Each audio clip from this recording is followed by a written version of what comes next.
பொதுவாக தமிழர்களுக்கென்று ஒரு பண்பாடு உண்டு.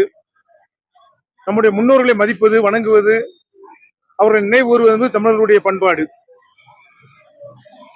அந்த முன்னோர்களில் சமூகத்திற்காக பாடுபட்டவர்களை பெரிதும் மறக்காமல் இருப்பதும் நம்முடைய பண்பாடுகள்ல முக்கியமானது. நம்முடைய முன்னோர்கள் இளைய தலைமுறையினருக்காக ஏராளமான விஷயங்களை விட்டு சென்றிருக்கிறாங்க. நிறைய அறிவுரைகளையும் வழங்கி இருக்கிறாங்க.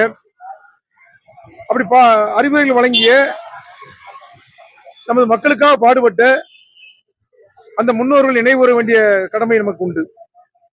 அந்த வகையில் சமுதாயத்திற்காக நாட்டு மக்களுக்காக பாடுபட்ட பல முன்னோர்களை நாம் நினைவு கூற வேண்டும்.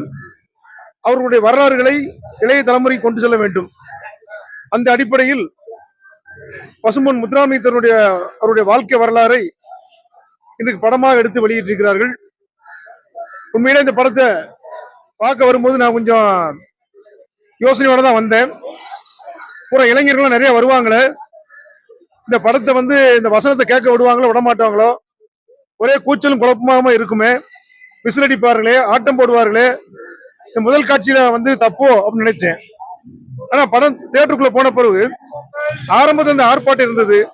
படம் போட்ட உடனே பாத்தீங்கன்னா எல்லா இளைஞர்களும் அமைதியாக இருந்து படம் முடியும் வரை அந்த படத்தினுடைய ஒவ்வொரு வசனங்களையும் தெளிவாக கேட்கும் வரை இந்த இளைஞர்கள் அமைதியாக இருந்து பசும்பொன் முத்துராமலிங்கத்தேவர் அந்த திரைப்படத்தில் என்ன கருத்து சொல்ல வந்தாரோ அந்த கருத்துக்களை எல்லாம் உள்வாங்கி கொண்டது உண்மையிலே மிக சந்தோஷப்பட வேண்டிய விஷயம், பாராட்டப்பட வேண்டிய விஷயம். இந்த படத்தின் மைய கருத்து இந்நாட்டில் கூட அனைத்து மக்களும் எந்தவித சமுதாய வேற்றுமையில் இல்லாமல் ஒற்றுமையுடன் வாழ வேண்டும் என்பதை வலியுறுத்துவதாக இருப்பதால் இந்த படம் இளைஞர் மத்தியில் நல்ல மாற்றத்தை உருவாக்கும் என்பது என்னுடைய கருத்து.